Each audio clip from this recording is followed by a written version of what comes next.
In the shoulder, the acromion process and the humerus, acromion and humerus, are the two players that are going to come together to determine someone's flexion, as in taking your arm forward and up.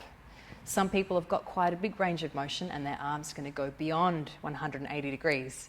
And some people's arm will come to much less than that. So we're going to start by taking a look at Jess's range of motion. If I place my hand firmly down on her shoulder, there's no way for her to sneak around any compression points. So we're going to be able to see, just really honestly, where her true flexion range of motion is. So I'm holding down her shoulder, and then I'm going to take her humerus bone, and she's relaxed, she's not muscling in, and then slowly I'm going to take the arm up. And that's about where she's meeting compression. For her to take her arm further, she'd have to go around that compression point, which is completely fine. But if we're just thinking about skeletal variation, that's her true flexion there. And if we take the same look at Lucy's body, we're going to see something a little bit different. So same range of motion, we're looking at flexion. Same parameters, I'm going to hold Lucy's shoulder down so she can't sneak around anything. And then taking her humerus and raising the arm up.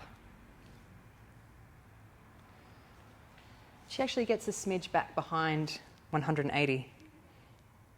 Even a little bit further before we really feel like things are stopping her going any more in that direction.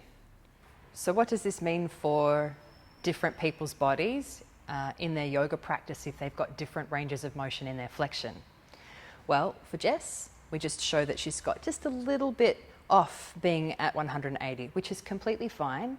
But if she were to come into a shape like downward facing dog, and the cue was very, very specific, and it was that you must have your ears between your biceps,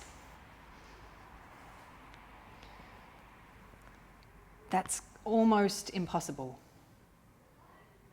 So how could she get around that? Well, in fact, Jess might actually be more comfortable making her hands a little bit wider, and then that cue could be felt. Not that that cue is necessarily super important for downward facing dog. Lucy's not going to have that problem because she's got a bigger range of motion in her flexion. So for Lucy, there's no issue at all having the ears between the biceps. In fact, she could kind of sink forward and go a little further. Depending on how well she's stabilizing her shoulders, that could be perfectly fine.